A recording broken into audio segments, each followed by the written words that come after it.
G'day fellow miners and welcome to another all new Digging Minecraft. Today's episode is going to be a bit of a farewell to the world, because with the 1.6.2 patch coming out and all the new features available in it, I really need to go a very, very long way away or begin a new world to get the new features. So I've decided that it is time. There's a lot of stuff that I wish I completed on this place, but unfortunately it is time to begin a new adventure in a new land. So what I'm going to do today is I'm going to give a very quick tour of the base. Oh, my pussycats. So this is the original area. For those of you who have been with me long enough to know, this kind of bit here was where I dug into a hill one day in this fabulous canyon or volcano-y type area, and it later expanded and expanded and expanded, and I took it upstairs. So this was a little storeroom which I converted into quite a large storeroom. I'm being followed by zombies again. Oh! Did that zombie get that villager? No.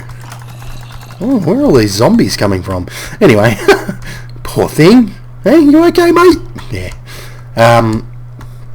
So I expanded to this upstairs area, and one of the first things I built was this potion room, which was based on a concept by Etho, and I got a lot of flack for it, saying I'd copied Etho's design exactly, which I didn't, so whatever.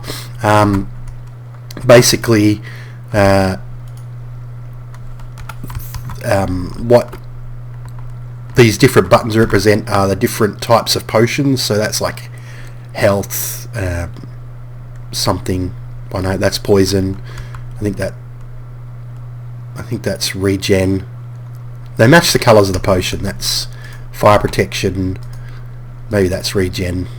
That's speed. That represents obviously redstone. This is coal. What would I need coal for? Gunpowder. And that is for glowstone.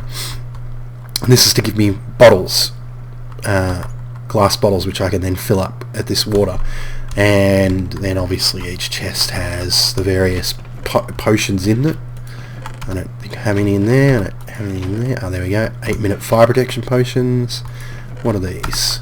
Oh, these are harm, instant splash damage. And then we have poison. And the reason I have lots of splash damage and poison will become apparent later. Anyway, let's push on. Then I built an old enchanting... this is an old school enchanting room that required 30 bookshelves, sorry. And it was variable, using the various buttons here, so I could vary what level enchant I could put on a weapon. And then there was this is the smelting room, and this was a big hit. People really liked this hidden furnace deal. I kind of liked it. It made the room a little neat, you know. It gave it a little bit of a quirk. So I had different furnaces for different stuff. This is for gold and iron. This was for making smooth stone, and this one was for making glass. And then I have all these storage chests here. Oh boy, I'm going to miss all these materials. And then I have this system here, which is in part of the storeroom. And it is like a dumbwaiter system. Wow, why are there so many zombies? I mean, I guess this villager doesn't really matter, but maybe it's the villager that was infected. Ah, yeah. Oh, there's 2 zombies. I think they killed that villager. I don't know where they're coming from. They might be spawning on these half slabs, because I believe upside down half slabs spawn mobs now. Anyway, this is going to be a stupidly long episode if I don't crack on. So this is the dumbwaiter. Basically you put stuff in it. It may not even work now. So you put stuff in it, so we put all this cobble in it. No, not gravel. And then we send the cart away and a new cart replaces it. And then if we go up to the smelting room, you can send multiple carts. And we go up to the smelting room, then we push this call button. Cart comes back, it's got all its cobble in it. And then we can just send the cart back. And it goes back to the stack. So there's a stack of minecart with chest back here, and then they get stored in like a hopper style system. And they are not a hopper as in a hopper, as in an old minecart hopper. I might pop back here and show you guys. Oh, that wasn't smart, was it? Never mind. I don't think it really matters that we're going to be missing some stuff. So the old minecart stack hopper system that people used to use. So it takes an empty cart from here, sends it here. Once it's full, it goes up over here and drops down into this stack, which is empty at the moment because there's no minecarts, and then waits to be called to go up to the smelting room. So that's that. This is really going to be a long episode if I don't get cracking. That'll do. Okay, next we have, this is the Cascade. This was a cow breeding system which no longer works because, as far as I know anyway, because babies don't swim. Baby cows don't swim. So the Cascade basically brought a pair of cows up to the front, and you would breed them and then you'd send them back. Originally it would automatically send them back, but now it doesn't automatically send them back because it's not possible to do. So you breed them, they have a baby, and then you push this button, it sends them back. The baby drops down there. The baby is supposed to come up this chute, but unfortunately babies do not swim up anymore, and they are only one block high, so I think it might actually get caught down the bottom. Anyway, it doesn't work anymore, which is a shame. And I mean, there's bonuses to that and there's negatives. So the next pair come up and you breed them and send them away, and then the next pair come up and you breed them and send them away. You've got to wait for these guys to get in position. And normally, because of the breeding, it takes enough time for the pair to get back into place. So they by the time these are bred, the cows are back in the queue, and then there we go. So there's 10 pairs of cows in there, so you breed 5 babies at a time. They would wash down into this here, which would, they'd grow up in this little cylinder, and then I'd push this button, they'd drop down, go through a water stream, go up over that tube, and then fall down through this lava drop, which would cook them, and they would die and give me cooked steak and leather. And I made like a little, looks kind of like a grill here, sort of, you know, grilling the beef. Where else can we go? We can take a ride on the reversible zipper elevator that was designed by MC Crawl. Really good, like a great elevator, like best elevator in the game, I reckon, because it goes in both directions, and that's due to a very, very clever wiring setup.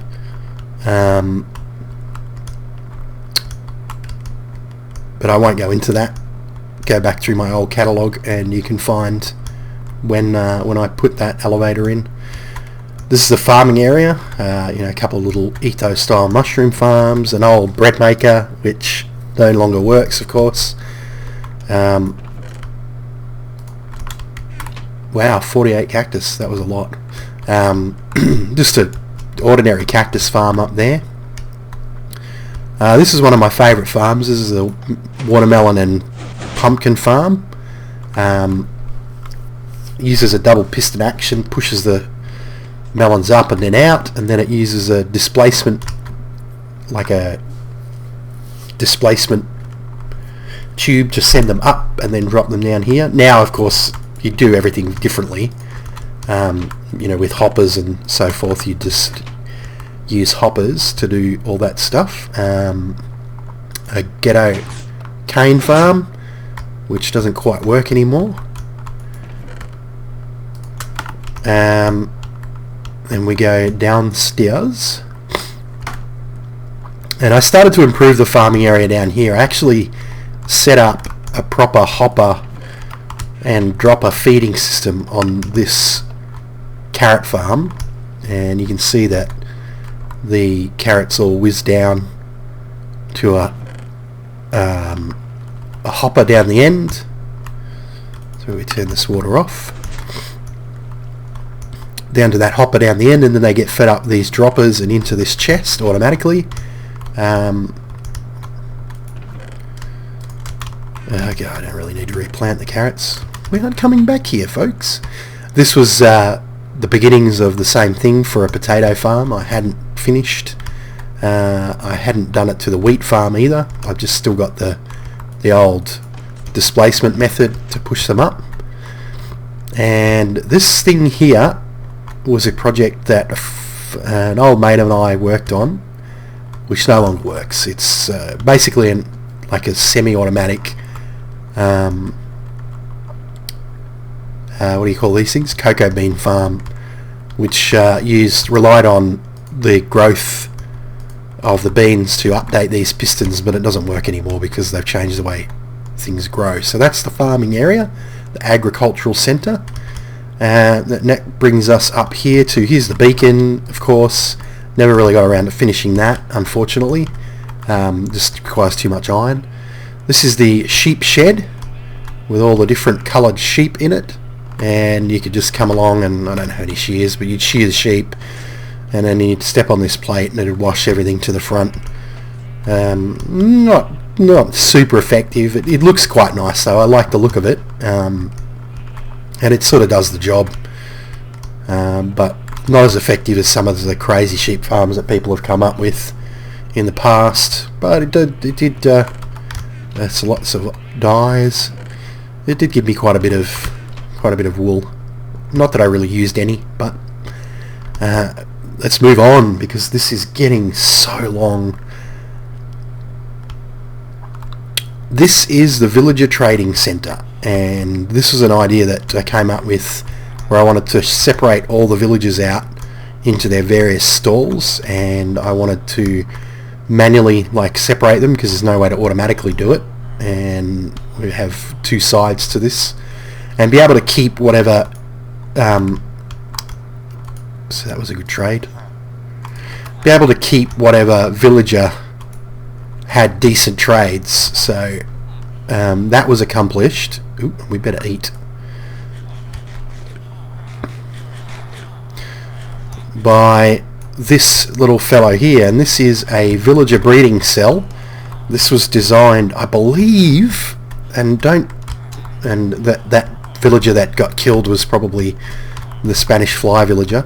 Don't quote me on this, but I'm pretty sure this is a concept that was come up with by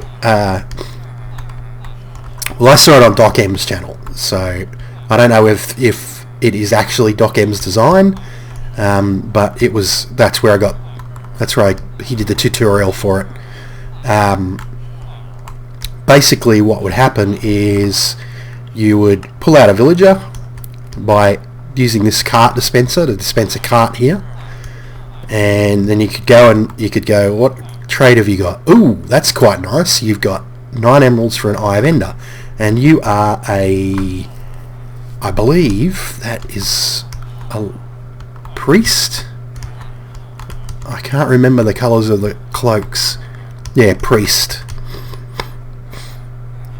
So you would then go, Okay, you're a priest, so we'll select the priest stall using this MultiSelector, which is something that again is a brilliant concept that I got from the Minecraft forums, and it would send the priest, the villager up here, and you can see it selected this track to be turned down, and it would send the villager to my patented, I got a silk touch pick, my patented village remover system. And what happens is that the minecart flies into here, hits this cactus and breaks, and the villager goes on his little merry way down to Funky Town down there, which is the storage area for villagers. Oh, that was interesting. Didn't want to do that. Anyway, and then the minecart would take this track, would get washed down here through this ice channel, wash down this way through this ice channel, continue on through that ice channel, and then drop into this hopper and back into the Theo, which it didn't do because, oh, there it is, it's up the top. I think I need to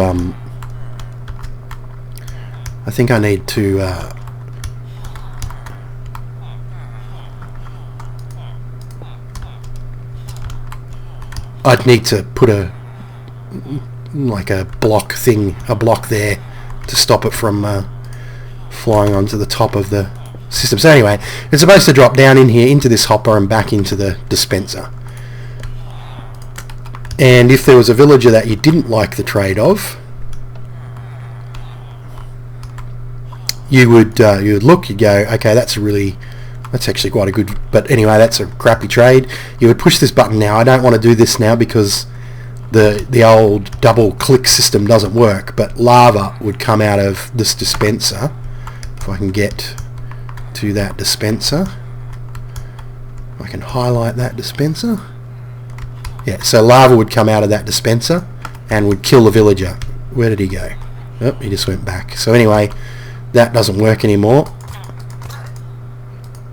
And then you just simply break the minecart and place it back. So that's the villager trading system. Next, I found a skeleton spawner underneath the ground in my, pretty much inside my base. So I built this drop down here, and we have a little secret staircase going down, and that's the skeleton spawner there. So I built a kind of an XP farm, an early on XP farm, and it has some lights to stop the spawning, and you can switch those on and off using a button up here. That indicator says that the lights are on. We push the button, the lights go out, the skeletons will start spawning. You're close enough here to keep the spawner running. I must have been looking at something in here because that's open still. You're close enough here to keep the spawner running, and then the skeletons would come up this tube, go right up there, and then take a near lethal drop to be one hit. And I also put in this here, which is the sniper range, and the sniper range was basically